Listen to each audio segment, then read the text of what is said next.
Hello friends, so welcome back to my channel. This is Sandeep and पिछले videos तक हमने recursion के कुछ बेसिक क्वेश्चंस देख लिए थे। उसमें स्टैक कैसे पिक्चर में आता है, कैसे स्टैक वर्क करता है, कैसे स्टैक्स में फ्रेम क्रिएट होते हैं एंड कैसे वो आउट होता है। ठीक है, कैसे उसका ड्राई रन होता है, कैसे एक प्रोग्राम खुद को ही कॉल करता है, एक फंक्शन खुद को ही कॉल करता है एंड वो फिर से बैक ट्रैक होता है। ये सारी चीजें मैंने विजुअलाइज करवा के एक अच्छे से ड्राई रन करवा के लॉन्ग वीडियोस के फॉर्म में दिखा दिया था। ओके, तुम्हें स्टार्टिंग में रिकर्शन बहुत ही इजी लगेगा, तो तुम्हें लगेगा फर्स्ट एंड नेचुरल नंबर का सम, फैक्टोरियल का सम, ये सब क्या करे। लेकिन ये सारे क्वेश्चंस अगर करोगे तो तुम्हें क्लैरिटीज आएंगी, कैसे रिकर्शन का फंक्शन कॉल हो रहा है, कैसे सारी चीजें हो रही हैं। ठीक है, क्योंकि जब क्वेश्चंस बहुत लेंदी होगा, क्वेश्चन जब बैक ट्रैकिंग के होंगे, डीपीज के होंगे, या फिर मल्टीपल रिकर्सिव फंक्शन खुद को एक सिंगल फंक्शन में मल्टीपल फंक्शन कॉल होगा, तब तुम्हें जाके दिक्कत आएगी। तब ये जो ड्राई रन कर पा रहे हो ये पॉसिबल नहीं होंगी। ठीक है, तो कोशिश करो कि स्टार्टिंग में ही अपने कॉन्सेप्ट को बिल्ड करो, इजी से इजी क्वेश्चन जितने हो सके सब रिकर्शन के थ्रू सॉल्व करो। Okay, so without wasting our time let's start solving this question. तो फर्स्ट एंड नेचुरल नंबर का सम, तो फर्स्ट एंड नेचुरल नंबर का सम, जस्ट अ सेकेंड। हाँ, तो जैसे कि अगर नंबर तुम्हें 5 दिया है तो क्या करना है, 1 + 2 + 3 + 4 + 5, या फिर तुम इसको दूसरे तरीके से भी कर सकते हो, 5 + 4 सिमिलरली 1 तक।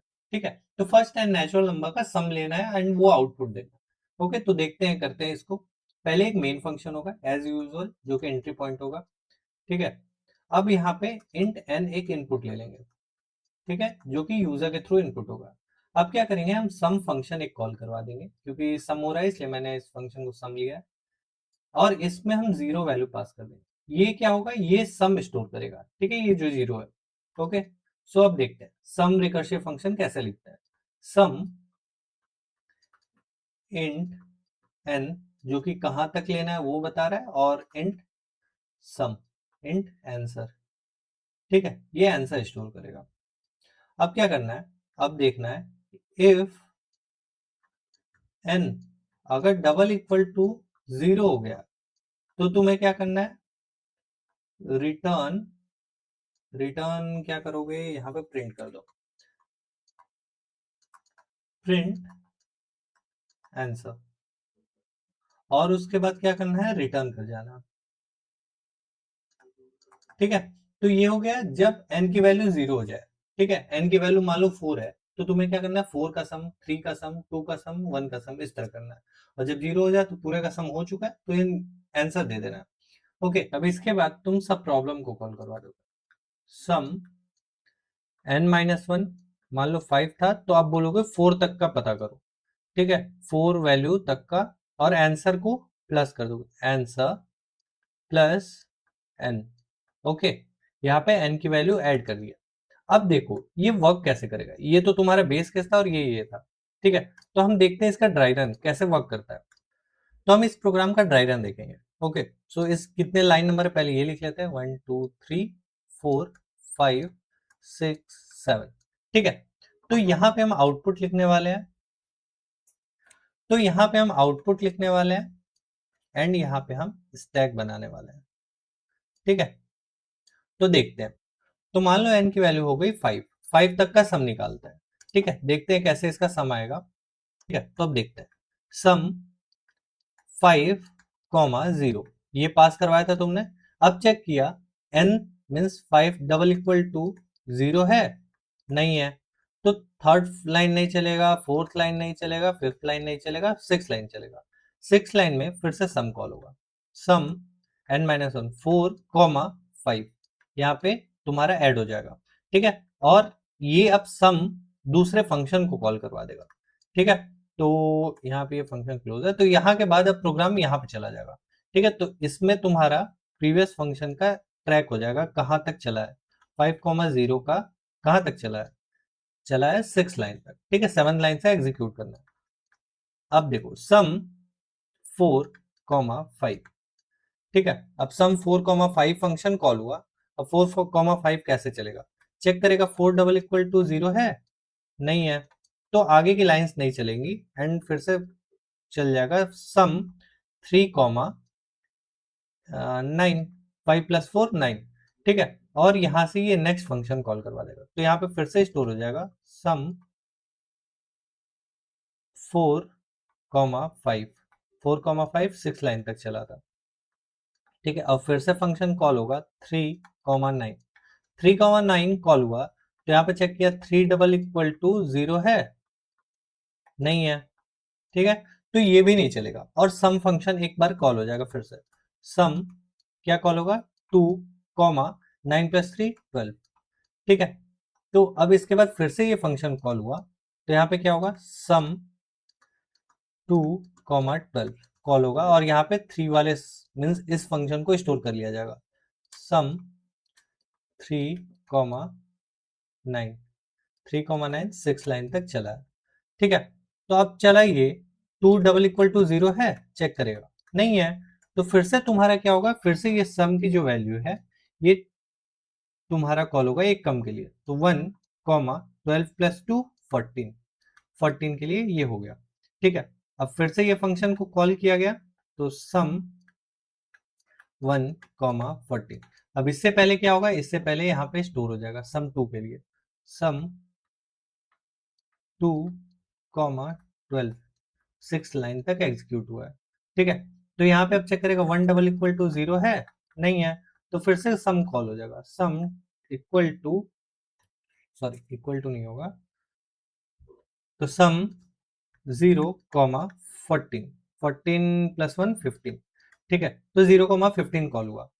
अब ये क्या करेगा, ये फिर से एक सम फंक्शन को कॉल करवा देगा। ठीक है, अब तुम्हें लग रहा होगा यार ये कितना ज्यादा चल रहा है, तो ये ऐसे ही होता है। इसीलिए मैंने बोला जब बड़े प्रोग्राम्स होंगे तो ड्राई रन पॉसिबल नहीं होगा, तो इसलिए जितना हो सके उतने इजी क्वेश्चंस को करो। ठीक है, 14,6 लाइन तक चला। ठीक है, अब क्या होगा, ये सम 0,15 को कॉल हुआ। अब ये वाली चली तो 0 डबल इक्वल टू 0 है, हाँ है। अरे यार यहाँ तो मिल गया सही। तो अब क्या होगा, प्रिंट कर देगा आंसर और रिटर्न कर देगा। तो आंसर प्रिंट हुआ तो आउटपुट में क्या गया, आउटपुट तुम्हारा आ गया 15। यही आंसर चाहिए था तुम्हें। ठीक है, अब देखते हैं इसके बाद क्या होगा। ये प्रिंट तो हो गया और रिटर्न कर गया। ठीक है, तो इसके बाद वाली लाइंस नहीं चलेगी, रिटर्न हो जाएगा, रिटर्न तक चला। ठीक है, तो just let me change the colour of pen. तो ये रिटर्न होके कहा जाएगा, ये वाला इस फंक्शन के पास जाएगा। अब चेक करेगा स्टैक में 1,14 है कहीं पे, हाँ है, 6 लाइन तक लास्ट एग्जीक्यूट हो रहा है ये बता रहा है। ठीक है, तो ये 6 लाइन पे आएगा, 6 लाइन के बाद 7th लाइन ये था, तो ये चला। अब ये एग्जीक्यूट होके फिर से यहाँ पे आ जाएगा जो फंक्शन इसे कॉल किया था। ठीक है, तो अब चेक करेगा स्टैक में हाँ है, तो किस लाइन तक एग्जीक्यूट हुआ है, 2,12 एग्जीक्यूट हुआ है 6 लाइन तक, तो 6 लाइन पे सिमिलरली चला जाएगा। एंड सिमिलरली सारे फंक्शन इस तरह बैक ट्रैक हो जाएंगे। फिर यहाँ पे 6 लाइन पे आया और स्टैक से ये निकल जाएगा, फिर से ये फंक्शन कॉल वापस चला जाएगा जिस फंक्शन ने इसे कॉल किया था। चेक करेगा ये फंक्शन कहाँ तक लास्ट एग्जीक्यूट हुआ, 6 लाइन तक एग्जीक्यूट हुआ, तो फिर से ये क्लोज हो जाएगा। ठीक है, अब ये बस बैक ट्रैक कर रहा है अपने आप को। ठीक है, और ये यहाँ पे आ गया और ये 7th लाइन को एग्जीक्यूट किया एंड ये चला गया अपने मेन फंक्शन में। ठीक है, और मेन फंक्शन में तुमने क्या कॉल करवाया था यहाँ पे, तो मेन फंक्शन का लास्ट लाइन एग्जीक्यूट हुआ और यहाँ से एग्जिट हो गया। ठीक है, तो ऐसे वर्क करता है। ठीक है, आउटपुट भी 15 आ गया। अब मुझे किसी ने कमेंट में लिखा था कि भैया इस रिकर्शन ट्री भी दिखा दो कैसे काम करता है। ठीक है, हाँ, तो बड़े प्रोग्राम्स के लिए रिकर्शन ट्री वर्क कर सकता है, रिकर्शन ट्री आप बना सकते हो, तो इसलिए रिकर्शन ट्री को अच्छे से समझ लो। देखो रिकर्शन ट्री कैसे ड्रॉ करते हैं। रिकर्शन ट्री जैसे सम है, अब सम में क्या पहले कॉल करवाए थे हम, 5,0। ठीक है, अब बस इसी को तुम नेचुरली फ्लो करते जाओगे। अब इसमें फंक्शन ये किसको कॉल करेगा, ये कॉल कर रहा है सम 4,5 को। अब ये कॉल कर रहा है, ये अभी सिंपल लगेगा, जब एक फंक्शन के अंदर मल्टीपल फंक्शंस कॉल होंगे तब थोड़ा डिफिकल्ट लगेगा, लेकिन ये चीज पॉसिबल है, तो ये तुम ड्राई रन में कर सकते हो। तो 3,9। ठीक है, सिमिलरली जो हम किए हैं ड्राई रन में वही चीज तुम ध्यान दोगे तो यही चीज हमने कॉल किया था, सम 2,12। ठीक है, फिर सम, ये ट्री बनता जा रहा है 1,14। जब फैबोनेकी का क्वेश्चन करवाऊंगा तब उस समय तुम्हें दिखेगा क्योंकि उसमें 2 फंक्शन कॉल होते हैं। ठीक है, अभी कुछ मत समझो कि फैबोनेकी होता क्या है, नहीं आता तो मैं वो प्रोग्राम दिखाऊंगा तब समझ लो। ठीक है, 15। अब फिर गया तो ये क्या करेगा, यहां से रिटर्न हो जाएगा। ठीक है, तो यहां से ये रिटर्न हो जाएगा। ठीक, तो ये रिटर्न हो गया। और यहाँ पे ये आउटपुट लेके गया 15, फिर ये रिटर्न हो गया, फिर ये रिटर्न हो गया, फिर ये रिटर्न हो गया, और सिमिलरली ये रिटर्न होते होते मेन फंक्शन पे चला जाएगा। ठीक है, यहां से मेन फंक्शन ने इसे कॉल किया था। आई होप कि जिसने कमेंट में रिक्वेस्ट किया था कि हमें रिकर्शन ट्री बनाना सिखा दीजिए, उसे क्लियर हो गया होगा। इसमें जस्ट फंक्शन जो कॉल होते जाते हैं वो हम लिखते हैं। ठीक है, अब यहाँ से तुम बेसिकली इसको करते जाओगे तो तुम्हें आगे के कुछ क्वेश्चन, 2-3 क्वेश्चन तक थोड़ी परेशानी होगी, फिर उसके बाद अच्छे समझ में आ जाएगा। ठीक है, तो अब हम इस क्वेश्चन को वीएस कोड में भी करके देखते हैं कि कैसे रन होता है। एक फाइल बना लेते हैं रिकर्शन का, सम रिकर्शन डॉट जावा नाम से। ठीक है, तो इसमें ये हो गया तुम्हारा क्लास। अब मेन फंक्शन बनाएंगे पहले, public static void main string args। अब मेन फंक्शन के अंदर हमें क्या करना है, वैल्यू इनपुट लेना है। ठीक है, यूजर के थ्रू, लेकिन हम यहाँ पे, चलो इस बार यूजर के थ्रू मैं लेके दिखा देता हूँ सबको। ठीक है, तो वैल्यू यूजर के थ्रू लेना है तो उससे पहले हमें इंपोर्ट करना होता है, ये मैंने बताया था जावा में, Java import Java dot util dot asterisk. ठीक है, तो ये स्कैनर क्लास डिफाइन करने में हेल्प करता है। तो स्कैनर एससी मान लो नेम दे रहे हैं वेरिएबल का, इसके ऑब्जेक्ट का, scanner SC is equal to new scanner system dot in, system dot in. Okay, तो ये हो गया तुम्हारा। अब इनपुट ले लेते हैं, int n equal to S C dot next int, int n equal to S C dot next int.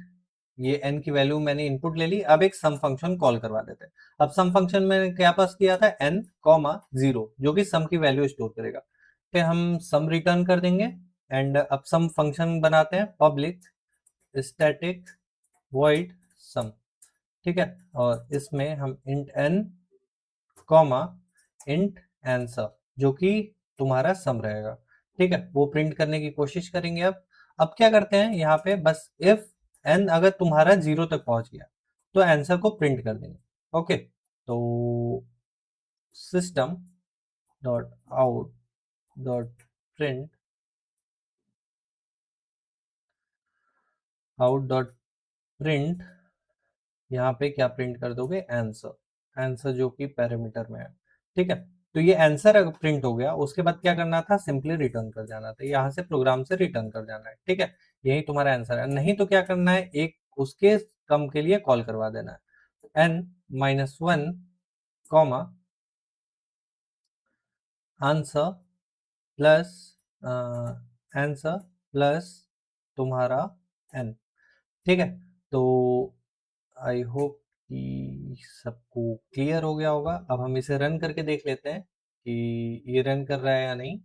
तो हम इसको रन करते हैं, चेक करते हैं कि इसका आउटपुट सही आ रहा है या नहीं। आंसर 15 आना चाहिए, मीन्स इफ 5 मैं ले रहा हूँ तो मैं n इक्वल टू 5 लेके चेक कर ले रहा हूँ, 15। ठीक है, एक बार और रन करते हैं, n इक्वल टू 3 लेके देखते हैं, 6 आना चाहिए। ओके, सो n की वैल्यू मैंने 3 डाली और इसकी आंसर 6 आ रहा है। Okay, so great, this means program is working. Okay, so great, this means program is working. तो अब हम चलते हैं यहाँ पे। आई होप कि सबको sum of first and natural number समझ में आया होगा, और अब से बेसिकली कोशिश करो कि ये ड्राई रन करो, 2-3 प्रोग्राम जब तक इजी है, जब तक पॉसिबल है तब तक करो। ठीक है, उससे तुम्हारे कॉन्सेप्ट ही क्लियर होंगे। एंड ये ट्री बनाना सीखो। ओके, रिकर्शन ट्री बनाना सीखो, स्टैक का यूज करना सीखो, ये सारी चीजें करो। And one most important thing कि बिलीफ ऑफ फेथ पालना सीखो। ठीक है, तुमने बोला कि n-1 के लिए लाके दे दो, हम यहाँ पे 5 स्टोर कर दिया, तो अब 4 का सम लाके दे दो। तो यही होता है बिलीफ ऑफ फेथ। ठीक है, तुम अब सम में बोले कि 5 है और तुम 4 तक के लिए कॉल करवा दी। यहाँ पे तुमने कॉल करवाया था 5,0। ठीक है, 5,0 कॉल करवाया था, तो उसका मतलब क्या था, उसका मतलब था कि तुम फर्स्ट 5 नेचुरल नंबर का सम दे दो। आंसर अभी तक 0 है, तो यहाँ पे तुमने क्या किया, यहाँ पे 4 हो जाएगा। और फर्स्ट एंड नेचुरल नंबर तुमने बोला 5, अभी तक मैंने सम ले लिया, तो 4 से तुम फर्स्ट 4 नेचुरल नंबर का सम ला दो, उसमें मैं 5 ऐड कर दूंगा। तो ये तुमने बोला, तो ये होता है बिलीफ ऑफ फेथ। ठीक है, तो इसे करना सीखो। ओके, सो वीडियो को ज्यादा लंबा ना करते हुए यही एंड करते हैं। Till then take care, bye bye and Tata.